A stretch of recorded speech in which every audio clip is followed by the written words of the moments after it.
não, peraí. Não, mas tá gravando. Ah, tá, né? É quiser gravado, aí conversar, tu corta. Fala, galera, tudo bem? Sejam bem-vindos ao segundo episódio do Direicast. Eu sou a Tamires e nesse segundo episódio a gente vai abordar um tema muito legal, que é o direito da mulher. Um tema esse que foi muito comentado nesse mês de novembro, né? A gente teve vários casos que fizeram a gente repensar sobre o direito das tais mulheres, né?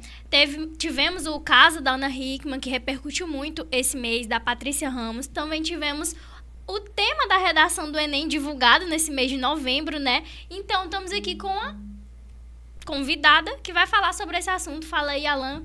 Apresente nossa convidada. Fala, pessoal, tudo bem? Alan Maciel aqui. Estamos aqui com a convidada mais que especial, gente, a professora Eliana. O currículo dela, você não tem noção de que a mulher, É um texto. ela é um hino, você não tem noção. Né? Ela é doutora, ela é mestre em educação pela Universidade Federal do Piauí, é especialista em direito público, processo civil e docência do ensino superior, além de outros cursos de formação continuada na área do direito, na área da docência e desenvolvimento pessoal e profissional. Bacharel em direito, psicologia e licenciada em pedagogia, ela é especialista em gestão de conflitos, especialista em psicologia do trânsito, cursando especialização em psicologia, educação e terapia cognitivo, comportamental, docente nos cursos de graduação e pós-graduação em várias instituições aí do ensino superior. Além disso, né, uma mulher empoderada, uma mãe, uma educadora e o principal, uma referência, né? Foi a partir da professora Eliana que nós tivemos aqui, surgiu o Direicast, gente. A partir do projeto de extensão que a professora ela promoveu lá na faculdade, e aí fomentou, né, nosso coraçãozinho e tá trazendo essa temática aí, especialmente para vocês, Tamires. Então, apresente-se, fale um pouco mais de você aí, professora Eliana. O Alan deixou bem claro que o seu currículo, que é um livro, né? É o hino, mas, é o hino. Mas fale aí com suas palavras um pouco de você. Bom, o currículo, ele é algo para ser lido, aí você vê, é um hino, mas eu sou só a Eliana. Só a Eliana com você tá mais de entendendo? 120 mil seguidores no Instagram, tá? É só a Eliana. Eu sou Só só a Eliana, uma curiosa incurável. Eu sempre gostei de conhecer, de saber.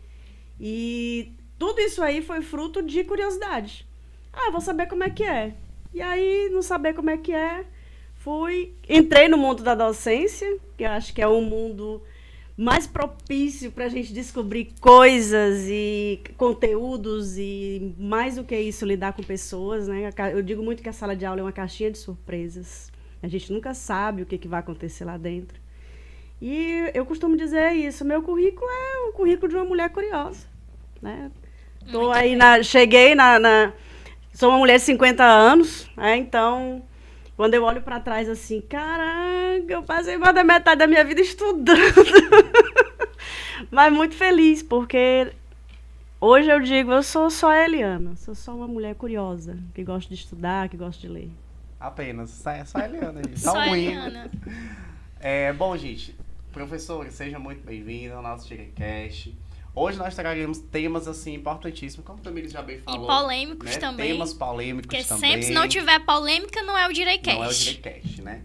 E falar dessa temática, né? Que não só hoje, a gente fala, né, Tamires, que agora nesse mês de novembro foi muito discutido, foi muito comentado, mas é uma temática que vem remontando ao longo do processo histórico, né? Desde as primeiras civilizações, a gente percebe, né, o quanto essa temática, né, se envolvendo a mulher, o papel da mulher dentro da sociedade, como a mulher ela foi conseguindo espaço, como ela está conseguindo esse espaço, conquistando e o principal, transformando esse espaço. Né, que eu acho que o grande processo dentro dessa vivência na sociedade é a transformação. Então, nós sabemos por A mais B o contexto social que nós temos, cultural também, vamos falar sobre cultura também, em relação a práticas culturais que vão envolvendo a sociedade, que a gente vai percebendo como vai determinando algumas práticas, né, e são tão recorrentes, principalmente em alguns lugares. E o nosso primeiro tema, Tamires, vamos falar sobre Dependência emocional. Esse é um tema na qual é muito falado, muito temido também, porque é algo que a mulher fica vulnerável. A mulher, de fato, ela já é vulnerável na nossa sociedade, que é uma sociedade patriarcal. A gente já chegou aqui, já lutou por muitos direitos, né? Mas ainda não são suficientes, ainda temos várias problemáticas nessa situação. E puxando aqui, já para entrar num tema polêmico, né? A dependência emocional.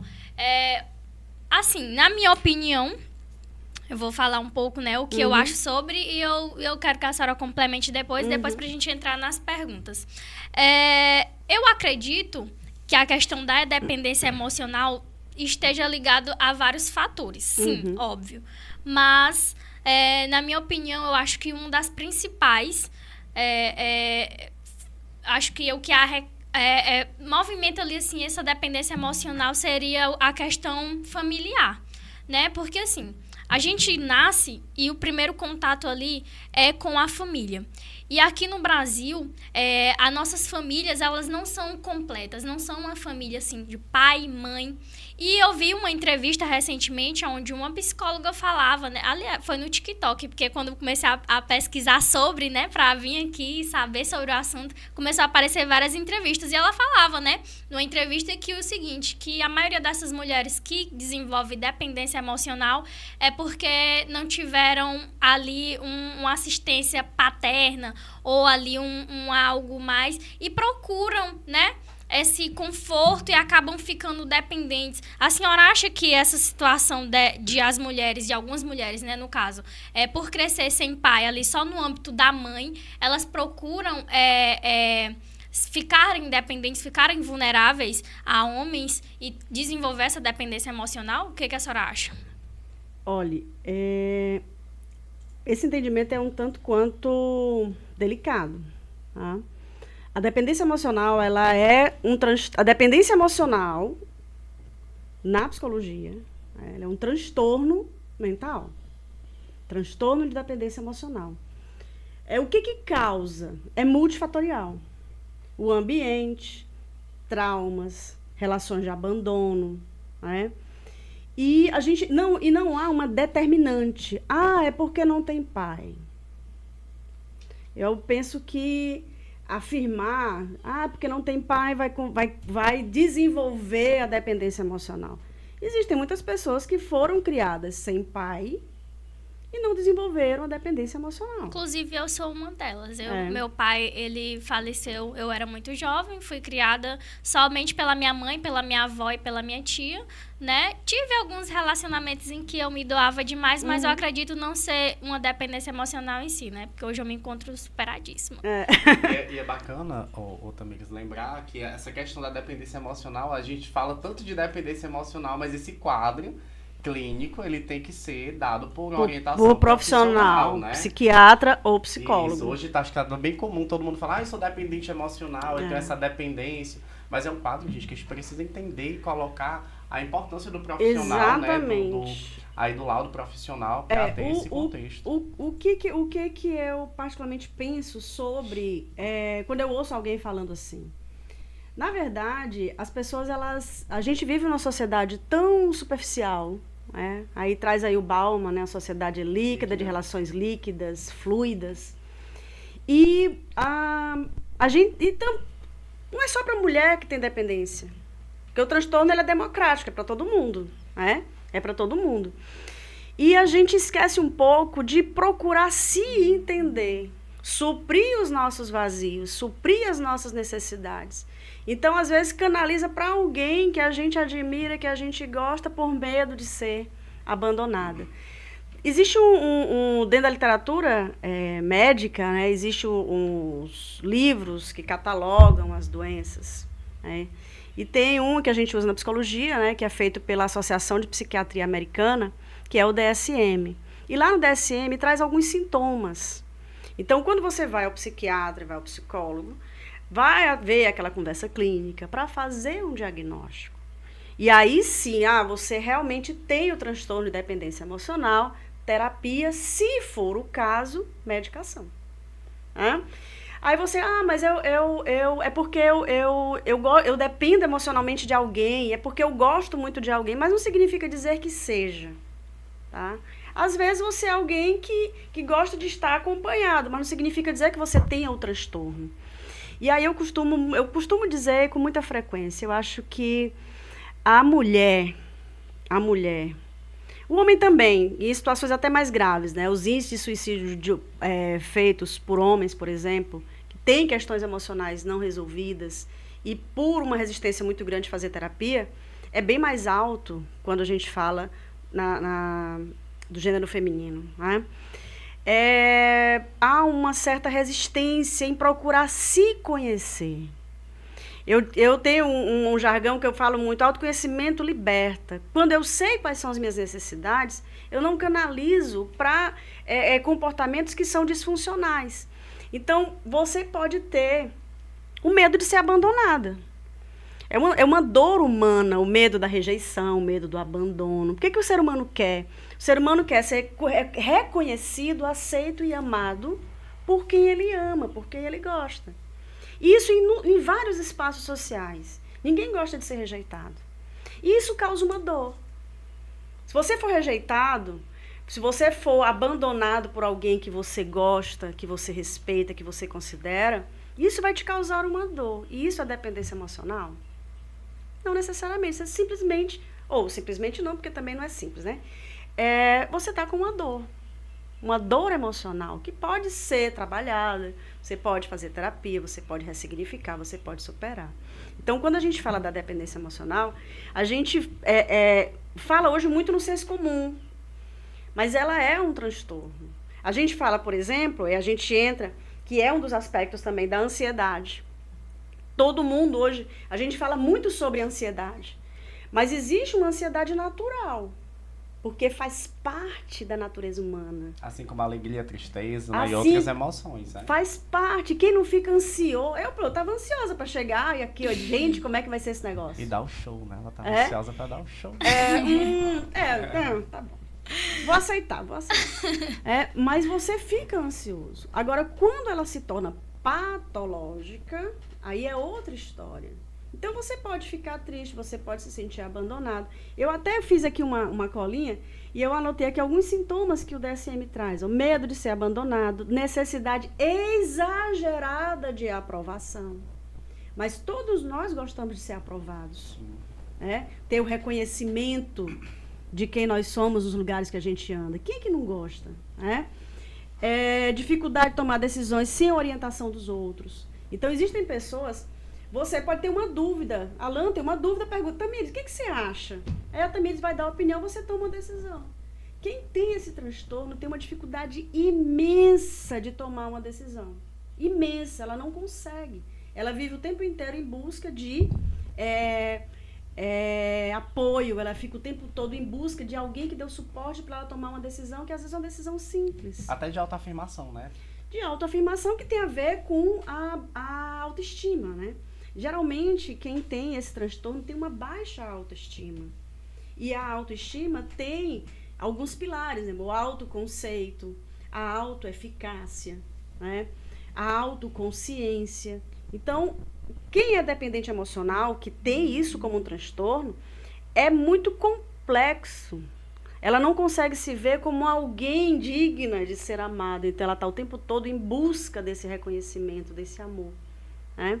Outra, priorização dos desejos e necessidades dos outros em detrimento dos próprios. Então, ela se doa demais. E isso, às vezes, chega a ser muito problemático, porque você tem alguém que está o tempo todo se doando para você e você, às vezes, nem quer.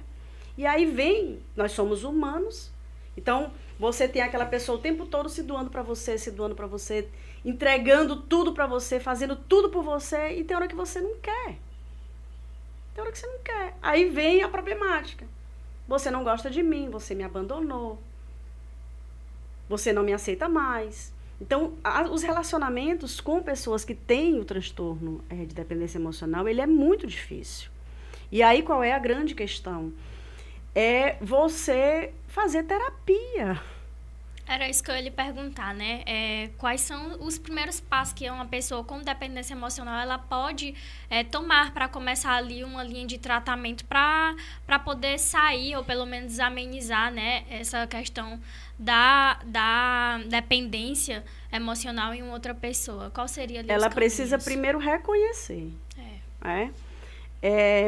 Muitas vezes, às vezes a gente vê muito na literatura, o inferno são os outros. O inferno nós somos alecrim dourado que nasceu no campo sem ser semeado. Então a gente é a pureza, a melhor das pessoas, e o inferno são os outros. E quando você reconhece que você também é alguém que machuca o outro, é alguém que sufoca o outro, é alguém que está trazendo um contexto problemático, quando você tem essa consciência, realmente eu estou precisando de ajuda, eu vou procurar ajuda. E o bacana é a questão do autoconhecimento, né? O autoconhecimento. Que eu acho que, talvez, dentro desse contexto, acho que o primeiro passo é a pessoa buscar esse autoconhecimento. Né? E isso é uma coisa que a gente muitas vezes deixa para tarde, né? Na adolescência, já na fase inicial adulta. Na adolescência a gente não conta muito, assim, porque a adolescência é uma fase... Aborrecência. A adolescência, gente, é uma fase muito difícil do ser humano. Dentro da literatura, da psicologia, tem um termo que se usa, que é síndrome da adolescência normal. A síndrome da adolescência normal é o inferno na Terra. Por isso que vem os codinomes, aborrecente. Mas por quê? Porque o adolescente está procurando a sua identidade. Ele está procurando o seu lugar no mundo. Ele não é mais o bebezinho da mamãe. Ele não é mais o amorzinho da mamãe. Ele está crescendo. Eu tenho a experiência de ter 2 adolescentes, né? Então, é diferente, porque o corpo muda. Para os meninos, o corpo ele fica, inclusive, desproporcional. Os braços, as pernas, é desengonçado, é irritado, se acha feio, a autoestima vai para o pé. E o fato disso acontecer... o cérebro também, ele está assim numa ebulição. Então isso tudo repercute na forma como esse adolescente vê o mundo. Então hoje é mais comum você ver os pais levando os filhos para psicólogos. As minhas eu levei para psicólogo antes que eu ficasse louca. Eu tive que levar, porque senão quem ia pirar do cabeção era eu. Eu acho importante. Gente, o bom é que nós temos aqui, né, no estúdio aqui, temos uma testemunha ela dessa falando realidade, e olhando ali. Né? A gente tá aqui conversando e olhando aqui. É verdade. Você está dando trabalho para sua mames, rapaz. Não me dão trabalho. Eu costumo dizer assim, é meu papel como mãe. E quanto mais conhecimento você tem, maior é a sua responsabilidade. Eu acho importante esse acompanhamento com o psicólogo desde a infância. Porque, assim, né, hoje em dia tá mudado. As pessoas estão começando a aceitar melhor vamos dizer, as doenças psicológicas, né? Porque antigamente a pessoa falava em psiquiatra, é doido. Não, e hoje em dia a gente vê já que as pessoas estão procurando realmente fazer terapia. Eu acho importante. Eu comecei a ter contato com psicólogo desde criança. E eu acho que isso agregou bastante na minha vida, né? Porque hoje eu tenho a questão do auto-reconhecimento e também a questão também do amor próprio, que eu acho que é uma coisa importante. Quando você se ama, antes de você amar outra pessoa, você sabe quais são as suas necessidades e você sabe quais necessidades o outro precisa, né? Que isso é uma questão, para quem é cristão, é algo até bíblico, né? Ame ao próximo como a ti mesmo. Como eu vou amar o próximo se eu não amo a mim mesmo primeiro, né? Como é que eu vou demonstrar amor se eu não demonstro para mim, se eu não tenho aquele autocuidado comigo mesmo em relação ao meu psicológico, né? Criar ali uma certa barreira para, de certa forma, nos proteger, porque o psicológico da pessoa... O que foi, Alan? Gente, eu tô aqui falando, eu vou até pedir licença aqui pra coisa séria. É tanto amor próprio que a pessoa ama tudo que faz, que ela veio combinando com o cenário. Eu não consigo. Eu tô olhando aqui pra ela e vendo que a blusa tá combinando com o cenário. Eu achei fantástico. Amor próprio, né? Mas em mim destaca. Aí, Tá vendo? Tá vendo o amor próprio aqui? Mas Nada abala nada. a pessoa. Não, eu cheguei aqui, gente, eu nem me toquei, mas eu tô combinando com o cenário. Mas tudo bem. Não vai fazer diferença porque meu brilho destaca. Né? Mas é sobre isso. É a questão daquele acompanhamento. Então, perguntando para a senhora que faz isso, pratica isso com as suas filhas, a senhora acha que isso é algo que acrescenta, né, para um crescimento não só da mulher, né, mas o crescimento da pessoa, para criar um adulto com mais seguranças? Na verdade, assim, eu entendo que nós seres humanos, nós não somos... nós somos um universo dentro de nós mesmos, né? Então, você pode praticar a vida inteira a terapia, você pode estudar a vida inteira, mas vai ter sempre um ponto em você que você não vai conhecer completamente 100%, né? Eu, no meu caso, né, em relação às minhas filhas, o que eu quero, que é um desejo de mãe, eu falo muito para elas, eu quero que vocês tenham autoconfiança. Que vocês entendam que o mundo é bom. Mas tem hora que ele dá umas porradas que se a gente não souber levantar, a gente sucumbe ao sofrimento. Né? Então, a minha busca como mãe é sobre isso. Que elas sejam fortes. Né?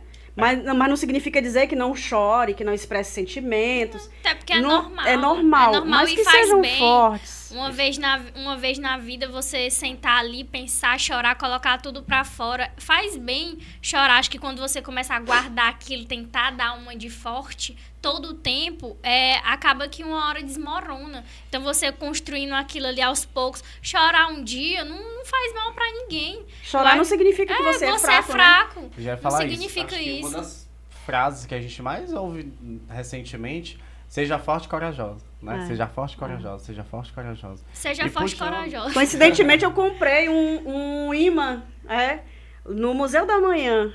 Tem um imãzinho lindo, quadradinho assim, seja forte e corajosa.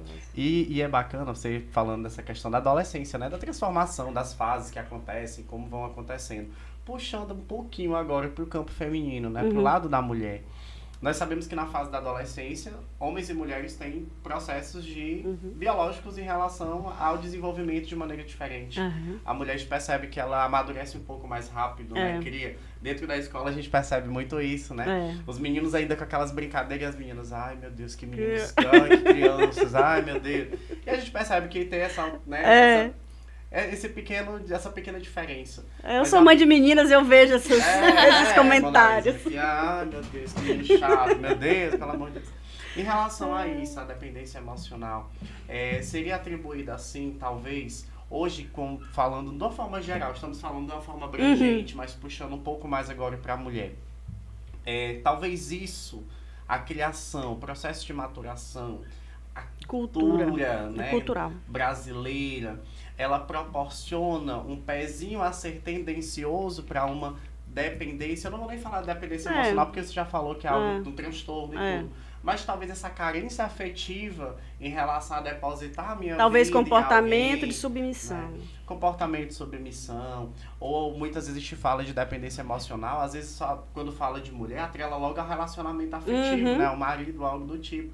Mas em quantos casos a gente percebe em relação aos filhos, em relação aos pais, a amizades, ao contexto familiar, acho que por isso que eu falo que talvez seja até cultural, quantas mulheres aqui no Brasil assumem um papel de lideranças familiares e acabam atrelando esse peso, carregando esse peso, né, todo de esposas que são mães de seus maridos. Esposas que são mães dos seus maridos. Você falou tudo que eu queria dizer. Tava rodando pra chegar nisso. A Maria deu Quantas mulheres atualmente no Brasil, elas acabam sendo mães dos seus filhos e infelizmente tem que assumir também o papel ali de mães dos seus maridos, né, desse contexto. Como isso é raro, mas acontece sempre. Isso é raro, exatamente, raro, mas acontece muito. E aí dentro dessa perspectiva, né, como a cultura brasileira ela proporciona essa carência afetiva, a ir para o campo feminino? Na verdade, assim, a cultura brasileira, não somente a brasileira, mas em muitos lugares, a mulher é criada para cuidar. Então, você, mulher, é criada para saber cozinhar, saber cuidar da casa, saber cuidar dos irmãos, saber cuidar, né? As profissões que mais têm mulheres são profissões para cuidar. É professor, é enfermeira, a própria psicologia, né? Profissões mais masculinas, o direito. Hoje o direito mudou bastante mesmo, né? Tem mais mulheres que homens, mas também foi um curso predominantemente masculino, a engenharia. Então, culturalmente, e se você olhar para a história, você vai perceber que as primeiras cuidadoras, as enfermeiras, as professoras, então ela cuidava da sua casa, do seu marido, do filho dos outros, né? A babá, você não tem o babá, você tem a babá. Sim. O cuidar. Então, a mulher, ela no contexto familiar, ela é educada para saber cozinhar, ela é educada para saber cuidar do lar, ela é educada para arrumar a roupa do marido, lavar a roupa de todo mundo, né? Então, isso é cultura. Muitas mães ensinam isso para suas filhas, né? E isso repercute nos espaços sociais. E aí vem o feminismo. Então, a mulher não era considerada alguém que tinha direitos. Historicamente, a mulher ela foi conquistando ao longo do tempo o seu espaço. Então, a mulher ela podia ser morta, inclusive, para salvaguardar a honra do homem. Quer dizer, o direito mais caro que o ser humano tem, que é a vida, ela cometia tinha uma prática que era desonrosa ao marido, ele poderia matar e ele era absolvido em relação a isso. Então, quando você fala desse processo de desenvolvimento, você fala que os meninos não são criados para cuidar. Os meninos são criados para serem cuidados. A mãe cuida do filho. Né? Isso tanto é verdade, que às vezes você vê na internet, eu acho até engraçado. Alguns casos em que, porque o marido faz um gesto de cuidado, principalmente se ele for famoso, repercute absurdamente na mídia. Sim. Né? Porque ele foi porque foi passear na praia com o filho. Olha, o pai cuidando, repercute na mídia. Por que isso repercute na mídia? Será que a gente já parou para pensar? Isso deveria ser natural. Até coisas de casa mesmo, fazer comida, consertar alguma coisa, organizar alguma coisa da casa, né? Como se aquela pessoa ela não fizesse parte daquele ambiente. Eu vi até um vídeo de uma moça defendendo o marido dela, né? Por conta que ele aparece fazendo a comida para ela, abre a porta do carro, sabe? Umas coisas tão simples que aí as pessoas começaram a julgar ele como dizer que ele era afeminado, algo do tipo. Tem um ator que ele construiu, do casamento, ele construiu a igreja. Sim. Você lembra? Sim. Que ele sabe cozinhar, que ele não sabe não sei o quê. Ele é o bombril. Isso repercutiu na mídia. E há uma discussão, inclusive, quem gosta de rede social, né, quem acompanha, a história do macho alfa. Que o homem está perdendo, né, a sua masculinidade, está privilegiando o seu lado feminino. E quanto que, na verdade, para mim, como esposa, como mãe, como mulher, eu digo muito lá em casa, nós somos uma comunidade. Quando um está trabalhando demais, é porque tem alguns que estão trabalhando muito, muito pouco. Então, é preciso ficar estabelecido isso. Né? As pessoas devem ser funcionais. O marido deve ser funcional. A esposa ela não é empregada do marido. Então, se ele sujou a louça, ele lave. Se ele usou a roupa, ele lave.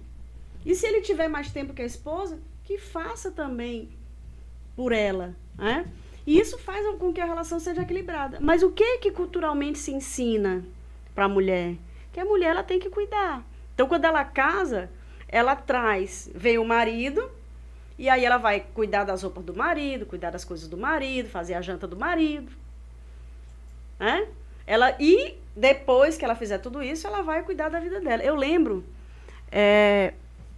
quando eu comecei a fazer o mestrado, tinha uma professora, eu achava muito engraçado. Ela dizia assim, olha, nós mulheres, vocês vão ter que aprender uma coisa, nós mulheres, antes de sermos pesquisadoras, e para que não apurrinhe a cabeça da gente, e que a gente tenha cabeça para pensar, dê conta dos seus afazeres domésticos, ajeite seu marido, deixe todo mundo deitadinho na sua cama e vá fazer seu trabalho. Então, qual é a concepção? Isso foi uma realidade que ela percebeu em várias orientandas dela. Então, num dia de uma reunião que teve, e ela comentou isso. Para mim, isso foi assim, um choque. Por quê? Porque para você... e aí eu venho a história do currículo. Né? Eu fiz direito, advoguei um tempo, me desencantei com a advocacia. Realmente, a história do criar ranço. Criei ranço, então não tinha mais aquele tesão, e eu sou muito movida por paixão. Eu preciso me apaixonar por algo para me entregar de corpo e alma. Eu digo, eu não quero mais isso para mim. E aí eu fui fazendo os processos, né, de transição de carreira. Entrei para a docência. E aí eu percebi que o que eu sabia não era suficiente para eu estar em sala de aula. Aí eu fiz uma pós em docência e logo em seguida, o TCC da pós em docência foi o projeto de mestrado. Eu fiz a primeira vez e passei. Então, aquele universo acadêmico, para mim, era um negócio muito diferente. Porque o direito, ele é pragmático. Né? Então, eu, advogada, pragmática, tá aqui a situação concreta, fez a petição, vai no juiz, faz a audiência, sentença. Então, é quase mecânico. A gente estuda pesquisa, mas tem um foco, resolução daquele problema. Na pesquisa, é parecido, mas é diferente. É o igual, mas é diferente. É o igual, mas é diferente? Por quê? Porque a gente tem que ler muito. Muito mais. A gente não está resolvendo um único problema. E aí veio a história. Você tem que cuidar de tudo para depois você ir em busca do seu sonho. Então, eu trabalhava o dia inteiro, 40 horas semanais, como professora no ensino superior, com 2 filhas pequenas. Graças a Deus eu tenho um marido que é bem funcional, então ele ajuda muito. Eu organizava a minha vida. Sabe que hora que eu começava a estudar? 10h30 da noite. Tinha dias que todo mundo ia dormir, 5 horas da manhã eu estava me levantando da minha cadeira, ajeitando meu café para tomar um banho e trabalhar. Né? Então, essa é a realidade de muitas mulheres. Trabalha de manhã, de tarde, de noite, ou trabalha de manhã, de tarde, de noite vai cuidar dos filhos, deixa o filho na creche, às vezes é criado por empregada, porque ela não consegue estar presente. O marido chega em casa, ele vai... eu vi um meme essa semana que eu achei muito engraçado. O marido chega, toma banho, troca de roupa, janta, deita no sofá, vai assistir o jogo. A mulher chega do trabalho, troca de roupa, vai fazer a janta, vai cuidar dos filhos, vai cuidar do marido, vai cuidar da casa, porque no dia seguinte ela vai trabalhar e tem que estar tudo organizado. Essa é uma realidade de muitas mulheres. Principalmente quando a gente fala, né, da questão da discrepância socioeconômica. Né? Porque quando a gente tem essa acredito eu, né, que quando a gente consegue ter um caso familiar de uma pessoa de classe média alta, né, para mais, isso fica mais, entre aspas, mais funcional porque tem algum suporte. E quando não tem esse suporte, né, quando é aquela pessoa... Eu já tive casos na parte da docência também, de casos familiares de alunos que trabalhavam, tinham que ajudar os pais, né, principalmente a mãe, porque a mãe era só, e tinha que ajudar, e vendia comida na Ceasa, e tinha que acordar de madrugada, e aí quando chegava em casa tinha que organizar tudo, e a gente percebe como isso tudo fica, parece que o fardo não diminuindo ou suavizando, mas o fardo parece que fica um pouco mais pesado. Às vezes se tornam homens diferentes. Quando é menino, se tornam homens diferentes. E aí a gente percebe essa questão do contexto, né? Para finalizar essa primeira pauta de dependência emocional, você já deixou muito bem claro que a questão do autoconhecimento, de buscar terapia, de buscar esse reconhecimento, né? Para tentar entender, não só em questão do transtorno, mas também dessa questão da emoção, né? De se conhecer, de buscar suas emoções, de conhecer-se para que você consiga entender, ajudar, contribuir o outro. Na sociedade africana, na comunidade africana, tem um Ubuntu, né? A questão linda, né? De você ver, se colocar, olhar, a comunidade ajuda a cuidar. Sim. Né? E a gente percebe que dentro dessa, aí, até finalizando no contexto da empatia, da sororidade, né, das mulheres, muitas vezes essa rede de apoio. Eu acho tão intrigante quando muitas vezes a gente percebe uma mãe com criança de colo e a outra mãe ali, para o olhar de quem não tem filho, tá tudo bem, tá tudo maravilhoso, ali não aconteceu nada. Mas outra mãe que já teve, que é aquela dela, tá precisando de ajuda, ei, tu quer que eu segure aqui pra ir ao banheiro, né? A gente percebe essa rede de tem muito essa apoio, questão né? da sororidade. Só porque me lembrei agora de um fato. Tem uma pesquisadora, não sei o que, Bailas. Ela é uma pesquisadora que ela mora no Japão, ela é casada com um japonês. E ela foi convidada para uma grande conferência de pesquisa. E ela tem um bebê pequeno. E ela é uma latino-americana, né? Pois ela foi pro palco com o bebê no colo. E ele é bem novinho, acho que ele não tem, eu não sei se ele tem mais de 1 ano. E aí ela disse que do meio pro fim, ele começou a choramingar. E ela disse que se emocionou porque as mulheres começaram a dar os braços, né, para ajudar ela a segurar o bebê, né? Então, assim, às vezes as mulheres ajudam as mulheres. Porque também tem mulheres que julgam. Sim, tem verdade. muito isso. Tem mulheres que julgam ao invés de... Tem muita questão da rivalidade feminina também, que Ao invés de acolher, julga. Né? E esse julgamento, ele fere de morte, porque muitas mulheres passam pelas mesmas coisas, só que o olhar, ao invés de ser um olhar empático, é um olhar de julgamento. Né? E isso causa sofrimento. E é uma das questões muito, muito relevantes quando a gente fala de ser humano. Principalmente de comunicação. Comunique-se sem julgamento. Você não sabe o que passa na cabeça do outro. Então, as pessoas, às vezes, elas falam... às vezes, um tom até de brincadeira. Às vezes, eu comentei aqui, as minhas filhas, às vezes, você sai o filtro, você comenta algo, ou elas comentam, a gente comenta, e logo a gente percebe, epa, esse tipo de comentário é um comentário capacitista, esse tipo de comentário é um comentário... Então, assim, a gente tem que ter consciência desse tipo de coisa. Por quê? Porque, às vezes, você vai dar conta que a pessoa está um pouco mais gordinha. Talvez aquela pessoa tenha transtorno alimentar. Né?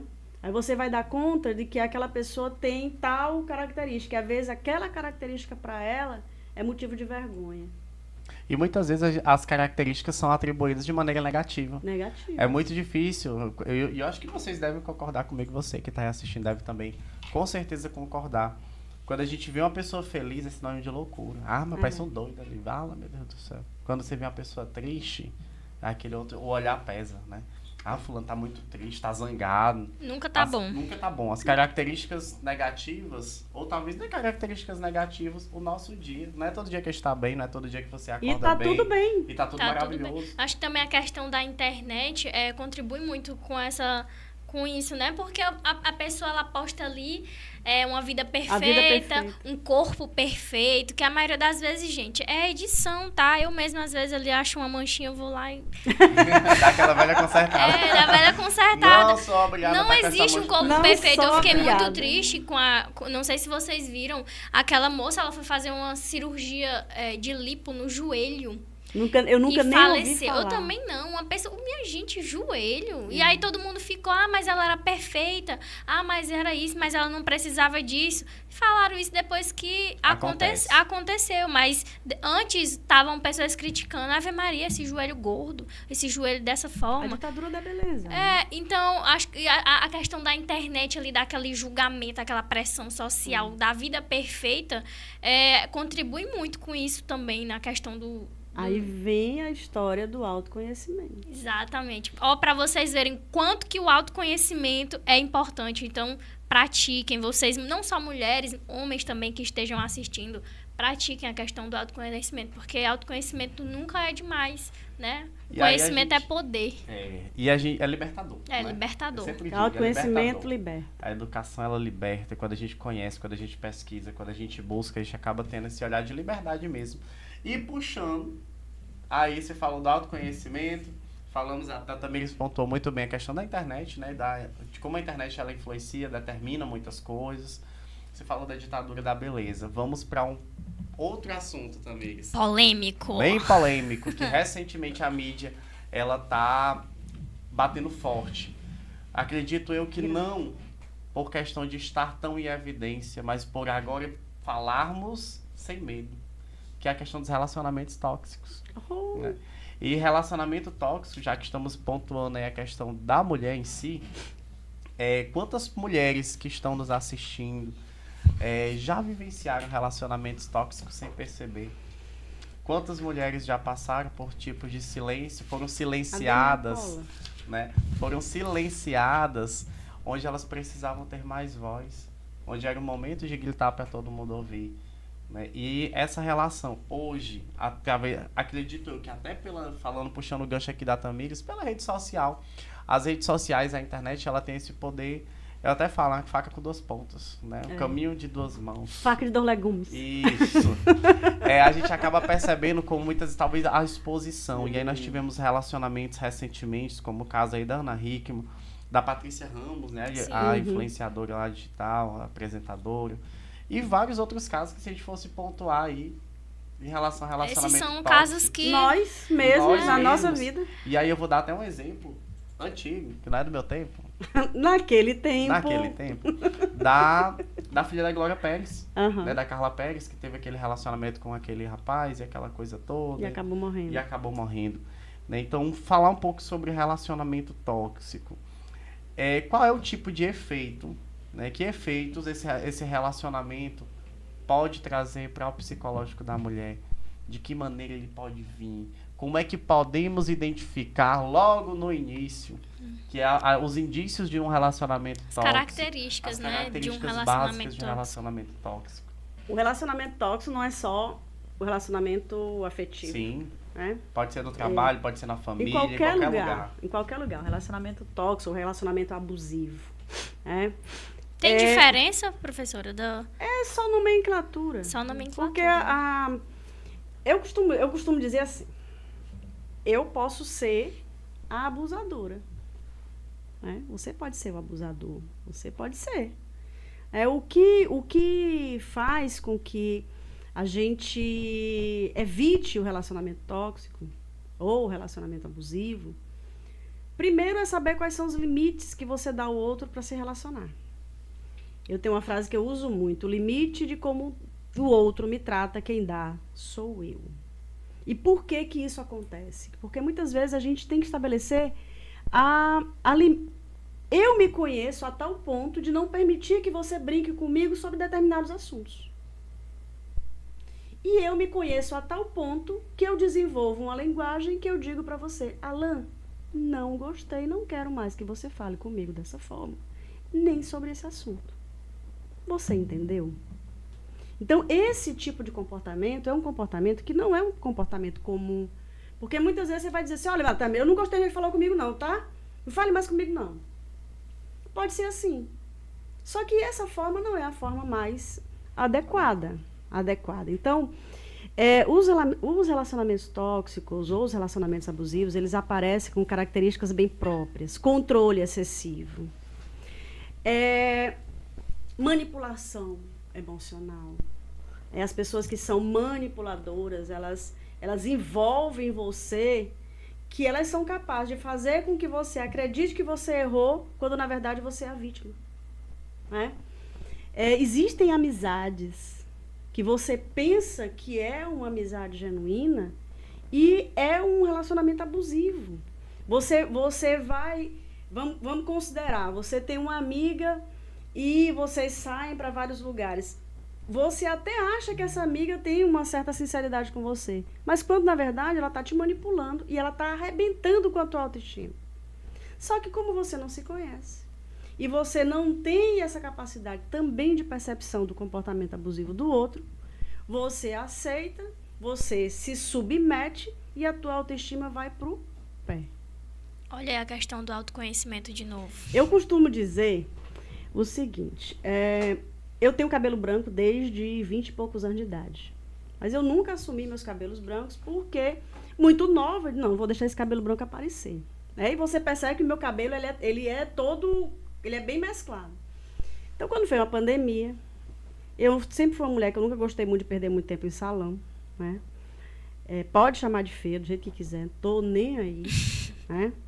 Eu me olho no espelho e me acho eu mesma.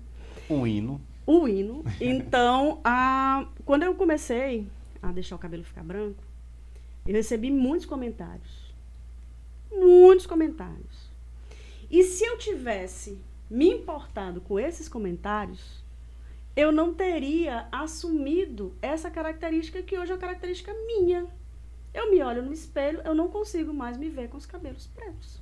E o meu cabelo era bem pretinho, bem preto. Aí ele foi começando a ficar branco, aí eu pintava de preto mesmo, porque era a cor natural dele. Então, a crítica. Ave Maria, tá parecendo mulher desleixada. Ave Maria, porque mulher, tu é muito nova, por que tu vai deixar teu cabelo ficar branco? Ah, mulher, tu tá muito mais velha com esse cabelo. Então, quando eu observava esse comentário, eu dizia assim, bom, não é um comentário que eu gosto de ouvir. Portanto, eu vou começar a dar o limite. Cabelo é meu, eu faço com ele o que eu quiser. E ponto final. E acabou a história. Então, quando eu comecei a cortar, quando eu comecei a dizer o que eu não gosto, as pessoas se acostumaram. Então, não comer, pode até achar feio. Pode até, porque cabelo branco você tem que ter um pouco mais de cuidado, né? Então tem que ter mais creme, porque ele fica mais áspero. Meu cabelo sempre foi um cabelo muito sedoso. Eu sempre fui muito orgulhosa do meu cabelo, né? Então meu cabelo eu não preciso de muita coisa para ele ficar do jeito que eu gosto. E aí, como ele ficou branco, eu preciso agora passar mais creme, coisa que eu não precisava. Então eu preciso ter um pouco mais de cuidado com ele. Mas é meu. E eu tive sorte, porque Deus foi tão generoso comigo, porque agora eu estou percebendo que eu estou com o cabelo que as pessoas perguntam qual é o salão que eu vou para fazer o cabelo ficar deste modo. Eu digo, não é natural. Foi Deus que me deu. E olha só, se tivesse ouvido, né, os comentários ou tivesse barrado, né, esse autoconhecimento, não deixa de ser um autoconhecimento. É autoconhecimento. Que você não teve, né, esse cabelo. E isso machuca. Sabe por que machuca? Porque, por exemplo, as pessoas elas acham a beleza no corpo magro, no cabelo liso, na pele branca, né? Na mulher alta, de seios, de quadris, né? E a estética, né, ela impõe. E quando você amadurece, e eu não tenho vergonha nenhuma de falar essa história da idade, eu acho que feliz daquele que envelhece. Né? Com certeza. As pessoas falam, eu não falo a minha, eu tenho amigas que não contam a idade nem sob tortura. Mas por que tu não fala a tua idade, mulher? Não, eu não quero que ninguém saiba da minha idade. Eu digo, olha, a sociedade em relação à mulher que tem o cabelo branco, que é mais velha, ela tem uma percepção. O homem, quando fica mais velho de cabelo branco, ele é mais experiente, ele é mais charmoso, né? Então, o olhar para a mulher e o olhar para o homem no mercado de trabalho, nessas condições, são diferentes. Então, a mulher, quando o homem mais velho, ele separa e ele casa novamente, ele vai em busca de uma mulher mais nova. A mulher, quando separa, que ela busca um novo relacionamento, ela é criticada quando ela procura ou ela se apaixona por alguém mais jovem. Né? Tá velha, isso é ridículo. Pro homem, não. E é bacana até falar disso, porque dentro desse relacionamento tóxico, muitas vezes o padrão de beleza, ele estabelece o que acontece ou não no relacionamento. Quantas e quantas vezes nas redes sociais a gente vê, meu Deus, mas ela era tão linda, um corpo perfeito, uma mulher assim, assada e foi traída. Meu Deus, o marido trocou. E tem um detalhe interessante, Alan, assim. Quais são os sinais nos relacionamentos afetivos? Esse controle excessivo é um sinal que você fique alerta. Alguém que queira tirar de você a sua autenticidade, isso não é amor. Porque eu gosto tanto de você que eu tenho ciúme. Deixa eu ver o que tu tá fazendo no teu celular. Aí vou te fazer uma pergunta assim bem polêmica também. Hoje trabalhamos com polêmicas. Na sua concepção, tá? Enquanto psicóloga, enquanto advogada, enquanto educadora, enquanto mulher, aquele relacionamento afetivo que o homem quer ter a senha do telefone da mulher, a localização da a mulher. localização, com quem conversa, qual tipo de conteúdo, o quanto tempo fica, tá passando muito tempo nesse telefone não, tá falando com quem? Corra. Saia fora. Estão ouvindo, né? Corra. Porque se eu tô com uma pessoa e eu não tenho a confiança dela, o que sustenta o casamento é confiança, o que sustenta a relação é confiança. Com certeza, eu concordo. Então, se eu não tenho como ser eu, se eu tenho que fazer coisas escondidas, ou se a pessoa com quem eu me relaciono não confia em mim, corra. Sai fora. Por quê? Porque vai chegar num momento que esse relacionamento, ele vai se tornar um relacionamento violento. E aí vem a questão agora do nosso próximo tópico, a violência doméstica e a Lei Maria da Penha, né? Quantas e quantas vezes a gente percebe, e aqui eu até estava preparando com a Tamires, o material, foi até o Ministério Público aqui do Piauí que fez a questão da evolução dos direitos da mulher. Né, desde 1879, quando as mulheres conseguiram o primeiro acesso, né, direito acesso às faculdades, mas ainda tinha que pedir autorização dos maridos. Tu imagina que a mulher não podia fazer compra, ela tinha que pedir autorização pro marido para fazer compra. Tu acha? Em 1992, né, o sufrágio feminino, garantia do voto.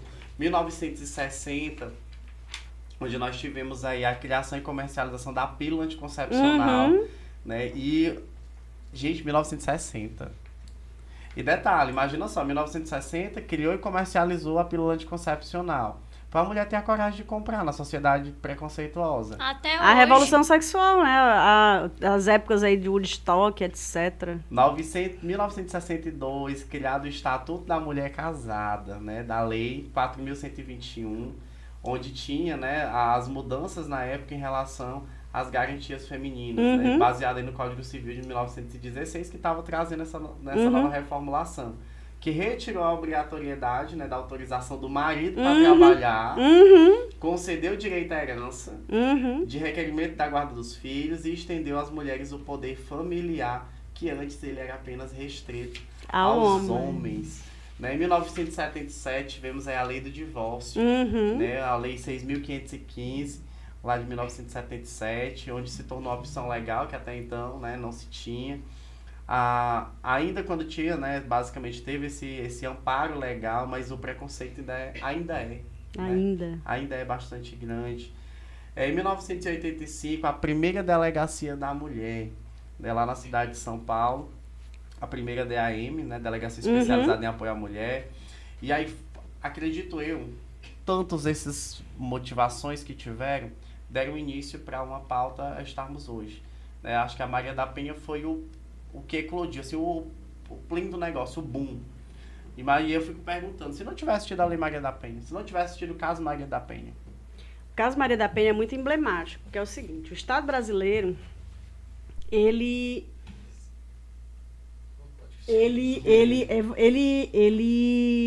é um Estado violento. Então, o caso Maria da Penha é uma história muito interessante, porque a Maria da Penha, ela foi violentada pelo marido, que era um espanhol. Ele tentou matá-la por 2 vezes. Deu um tiro, né, nela de espingarda. Chique, depois foi tentando matar ela na banheira, eletrocutada, né? E a Maria da Penha queria que o Estado brasileiro desse uma resposta, punisse ele. E ele conseguiu procrastinar o processo dele, já estava na iminência de prescrever o crime, e uma organização não governamental, eu não lembro se Rio ou São Paulo, ingressou na Comissão Interamericana de Direitos Humanos, e dessa ação da Maria da Penha, o Brasil foi condenado a criar uma política pública nacional de proteção à mulher contra a violência. O Brasil assume esse compromisso e cria a Lei Maria da Penha. Só que ela era muito tímida. Então, o homem continuava violento, ele dava uma cesta básica, estava resolvido o problema. E aí, como vocês sabem, devem saber, se não sabem, vão aprender também no direito, o direito ele é uma ciência do comportamento. Só que ele é uma ciência do comportamento onde ele impõe um comportamento social desejável. E aí, o Estado brasileiro começou a agravar as penas para os casos de violência doméstica. Então, se você olhar o histórico da Lei Maria da Penha, você vai vendo que o Estado vai agravando as penas. Hoje, o Estado permite a intervenção no ambiente privado. Porque antes, se a mulher chegasse na delegacia, não, eu quero tirar a queixa, não quero mais. Acabava a história. Hoje, não. É uma ação pública incondicionada. Uma vez acontecido, o Estado toma de conta. E qualquer pessoa que souber do estado de violência pode denunciar. Então, a Lei Maria da Penha ela vem evoluindo.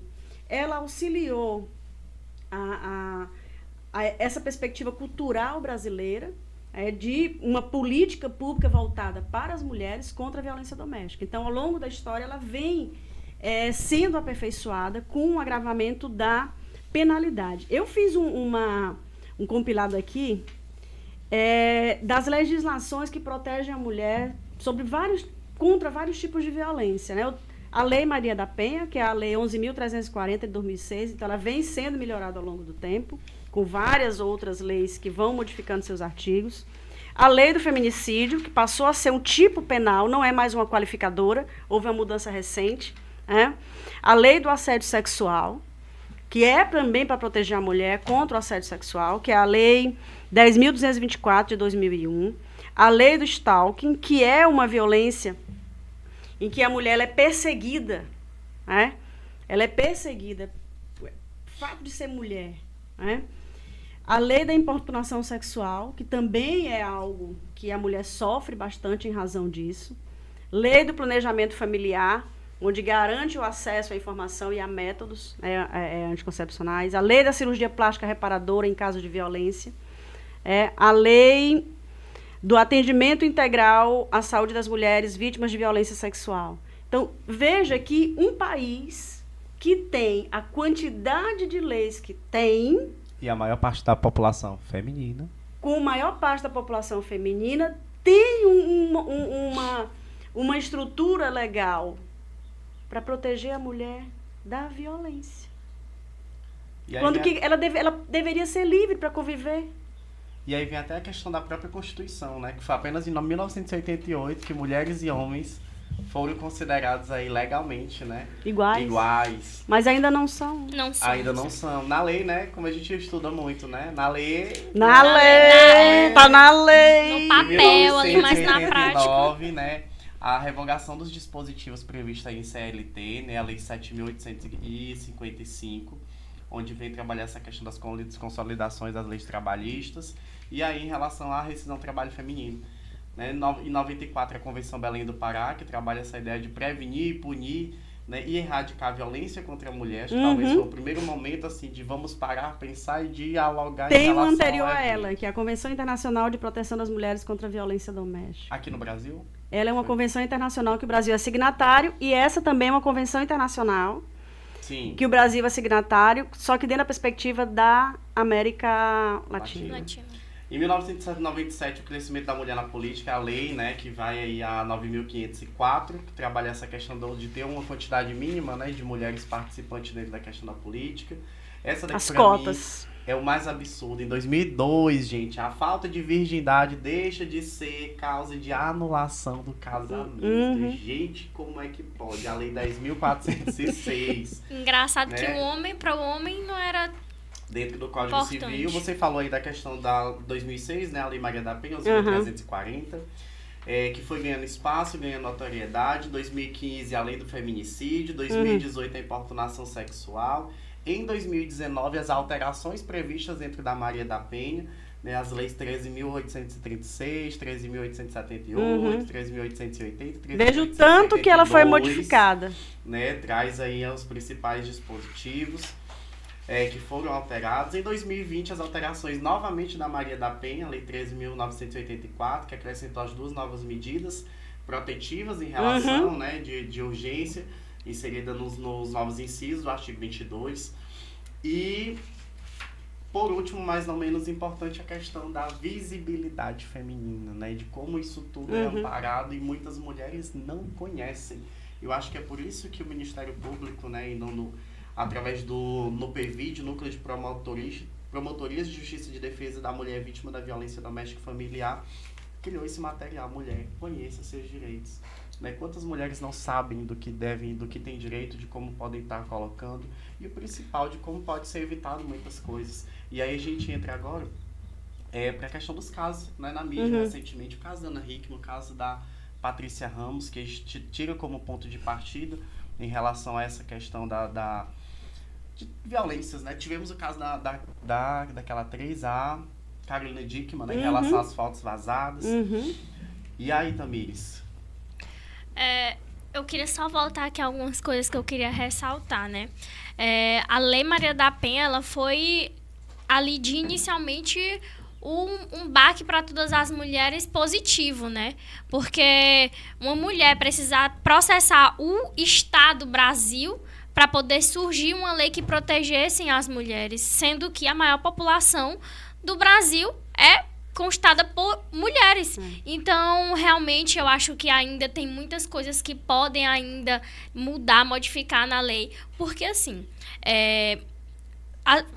foi revogada recentemente a lei onde dá um auxílio para a mulher, um auxílio aluguel para a mulher sair de casa. Porque, na maioria dos casos, acontecia que a mulher ela não denunciava o seu agressor por conta que era totalmente dependente financeiramente, né? Morava ali sobre o mesmo teto, não tinha um apoio familiar para poder sair daquele ambiente de violência. Então, ainda tem muitas coisas, mas o que eu acho muito importante mesmo é a questão de você, mulher, as mulheres que sofrem esse tipo de violência, realmente denunciar, porque o que ocorre muitas das vezes é o quê?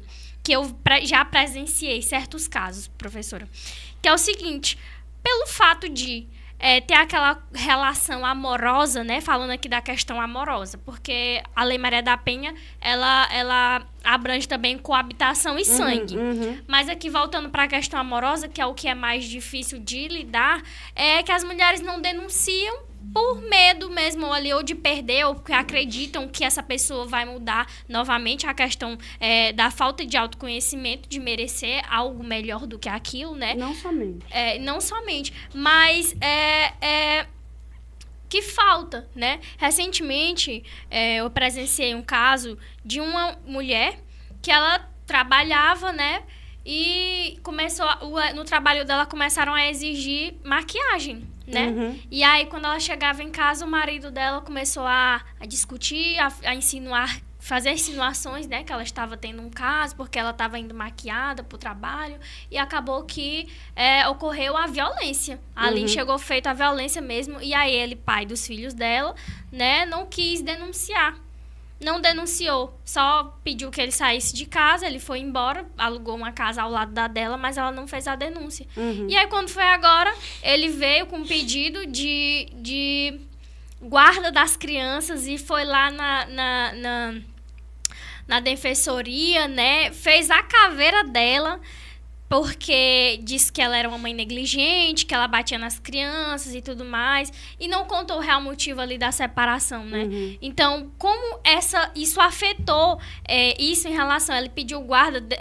proibiu ela de ver os próprios filhos, sendo que ela não era uma mãe ruim, e o que acontece é que ela tinha que trabalhar, né, para sustentar os filhos dela, e ele acabava que ficava ali. Mas, enfim, eu sei que isso prejudicou muito ela, porque se ela tivesse denunciado na época da agressão, isso não teria acontecido. Então, eu acho que é importante ressaltar a importância de você denunciar, você não ter medo, você se expressar a sua opinião sobre isso, de fato.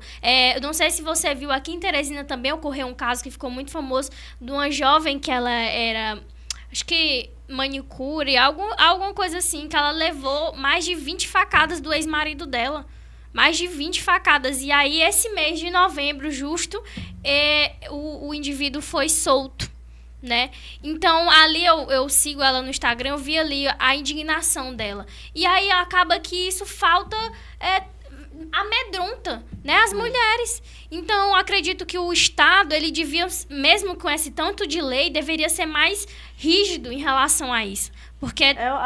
Tamires, é uma questão bem complexa, porque a privação da liberdade não pode ser a regra.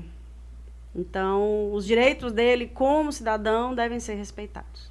Ponto. Né? A relação dele com a mulher é uma relação pessoal que o Estado interferiu com a questão da guarda, né? No caso dessa que você falou anteriormente, essa outra que foi agredida pelo marido, pelo ex-marido, e agora ele está solto.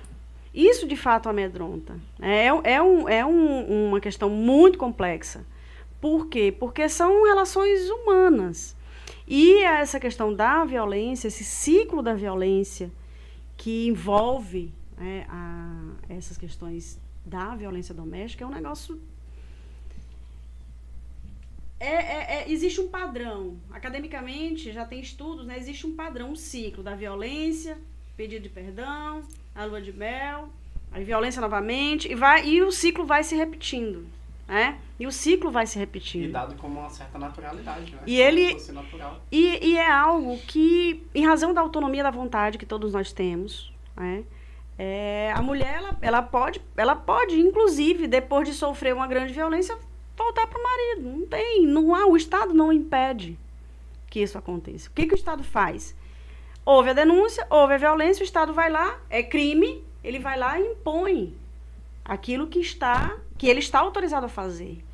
Né?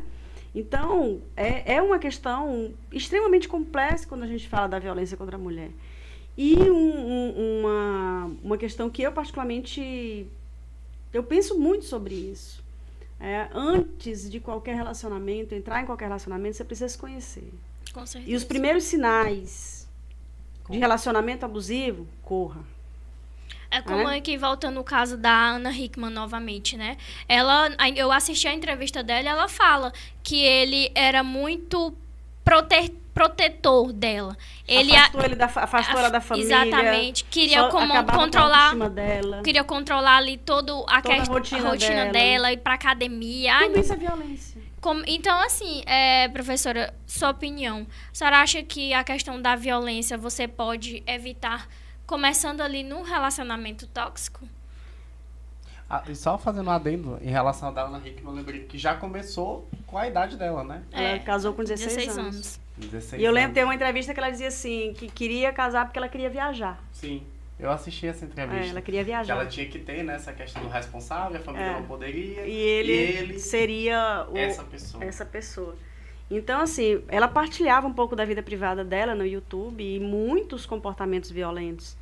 E ela via aquilo ali como uma coisa normal, né? Sabe o que me espanta? É de ver que muitas pessoas também assistiam e não identificavam. Muita gente está identificando porque é naturalizado, agora, né? É porque é um tipo de... É cultural, é naturalizado. Né? Hoje as pessoas, elas assistem, meu Deus, como é que ela aceitava isso? Como é que acontecia? Só que são vídeos já antigos, né? Só que só vieram as pessoas... Assistiu, talvez até uma, duas pessoas... Vem uma discussão do politicamente correto.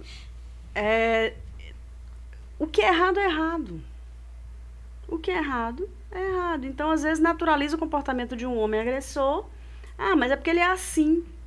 É porque é da natureza dele. E aí vem a síndrome da Gabriela, né? Nasci assim. Não é da natureza dele. Não, é porque ele é grosseiro assim, mas é da natureza dele. Foi criado desse jeito. Foi criado desse jeito. Só que pode ser criado do jeito que for, mas o limite de como ele te trata, quem dá é você. Quem dá é você. Então, o caso dela é um caso muito emblemático em relação a isso. Ela não conseguiu discernir. E aí chegou, dentro do ciclo da violência, chegou na culminância, que é a violência física. E da violência física para o feminicídio, é pouco, falta pouco. Ou seja, né, gente, muitos temas, né, professora, que a gente poderia passar dias e dias falando. Ainda não seria o suficiente. Não seria o suficiente, até porque é uma pauta extremamente pertinente. Precisamos estar atentos em relação a isso. Complexo. É difícil de conversar, inclusive, né? Porque trabalha sobre várias nuances, é muito subjetivo. Cada caso é um caso, cada situação é uma situação. E para finalizar nosso momento, né? A gente vai fazer um bate-volta aqui com você. As perguntas, né? Presta atenção! Agora não é mais de frente com o Gabi, é de frente com Tamires e Alan. Vamos lá agora pro bate-volta com a professora Liana, né? Antes da gente começar o bate-volta, professora, eu queria lhe agradecer, né, a sua presença aqui para estar dando todo o seu conhecimento pra gente, que eu estou abismada. Essa mulher, ela tem um Word dentro da cabeça dela, né? Porque, gente, é muito importante a gente abordar esses assuntos que muitas pessoas têm medo de falar. Porque trazer a informação para todos os públicos, como que eu e o Alan, que é o projeto principal da gente, né, no nosso podcast, que é trazer a informação e trazer essa questão dos direitos, né? A gente abordou ali os direitos das crianças, agora aqui os direitos das mulheres, e vamos abordar vários outros assuntos, temas interessantes. Então, queria agradecer por trazer o seu conhecimento aqui em relação a esse tema. A gente pensou nisso porque a senhora conhece tanto ali a área jurídica, né? Porque a senhora é advogada, e tanto também com a área psicológica, já que também é psicóloga. Então, essas duas razões andam muito interligadas quando se trata dessa questão, né? Então, vamos aí pro bate-volta. Além de ser educadora, né? Formadora de opinião, e o principal, ser uma mulher. Né? Ser mulher, exatamente. Eu acho que fomos bastante felizes, né? Foi. No convite. Aí eu fico encabulada. Né? Fomos bastante felizes no convite, né? E para finalizar, né? Eu vou falar uma coisinha. E o que vier, a primeira coisa que vier na sua mente? Não diga isso. Primeira coisa, cuidado. Cuidado. Que aqui é sem corte, Cuidado, sem aqui é edição. sem corte, sem edição. Vamos lá, professora Liana. Uma mulher. Minha mãe. Um sonho. Um sonho? Envelhecer com saúde. Suas filhas. Meu tesouro. Religião. Espiritualidade.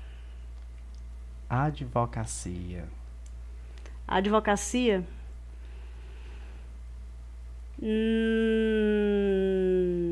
Deixa eu me ver. A advocacia pode revolucionar. Psicologia. Como ciência, é também revolucionária. Como prática profissional, ela é transformadora. A docência. A docência é minha realização. Um podcast. Direi que é. Dois apresentadores. Tamires e Alan. Eita! Professores, queria agradecer, né? Acho que foi bastante, como falei, fomos bastante felizes em estar lhe convidando. Uma pessoa que, além, gente, de ser ensino, como profissional, uma pessoa incrível, né? Apesar dos poucos contatos com a pessoa da Eliane, a gente percebe a energia gostosa que ela tem, assim, uma coisa boa. É luz. Ela passa, assim, uma coisa muito bacana. E que você possa continuar, né? Seja no âmbito profissional, seja no âmbito pessoal da sua vida. Continue sendo essa luz. Tenho certeza que você vai ser aí o lampião, a lamparina, a lanterna, os faróis para muitos alunos, para muitos profissionais, para muitos pacientes, para muitas pessoas que vão estar ao seu redor. Eu vi ali o sorrisinho de orgulho, né, da filha dela ali, eu vi. Então, é um dos meus tesouros, essa aí. Então, eu acredito que também por ser filha, é uma pessoa... Ó, sinta-se honrada, viu, pela sua mãe, porque pense numa mulher. Realmente, é uma mulher. Então, fica o nosso agradecimento. Você aí que está nos acompanhando, né? Continue, vá lá, compartilhe. Se você acha que essa temática vale a pena, alguém que você conhece, está conhecendo, está assistindo esse podcast, passa para essa galera, bota lá o link, né? Divulga lá o Direicast, bota o Instagram, manda o link para essa pessoa, para ela assistir e conhecer um pouquinho. E o principal, violência contra a mulher, nunca. Né? Nunca. No primeiro sinal de perigo, Corra. corra! E aí nós temos aí um amparo policial, a questão de várias possibilidades para você. Até a sua própria rede de apoio, né? Até Tenha a rede de sempre apoio. a sua rede de apoio, alerta, não se afaste nunca. E fique de antenas ligadas ao mínimo sinal de que você pode ser cerceada do seu direito de ser. Né? Ixi, Maria, olha só, vou botar até cena aí, não gostei. Todo aquele que te cerceia do teu direito de ser, comete uma violência. Então, eu quero aproveitar que peguei o microfone, agradecer vocês. Eu tenho muito orgulho da docência em razão dessas sincronicidades que a vida proporciona. Esse projeto é um projeto que nasceu de uma necessidade de uma nota. E a Era só uma nota, mas Professora, ele... mas aí uma pergunta que não quer calar, é 10 ou não é pra gente? Rapaz. Não me pressiona. E já nasce grande, né? Então, eu me sinto muito feliz, muito orgulhosa, porque a docência, ela tem dessas coisas, né?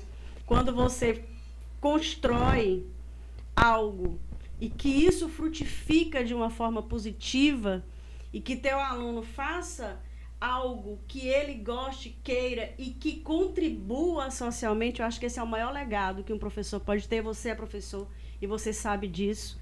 Você não é professora, mas você também ensina, então você sabe que uma palavra sua pode edificar, pode ser uma semente.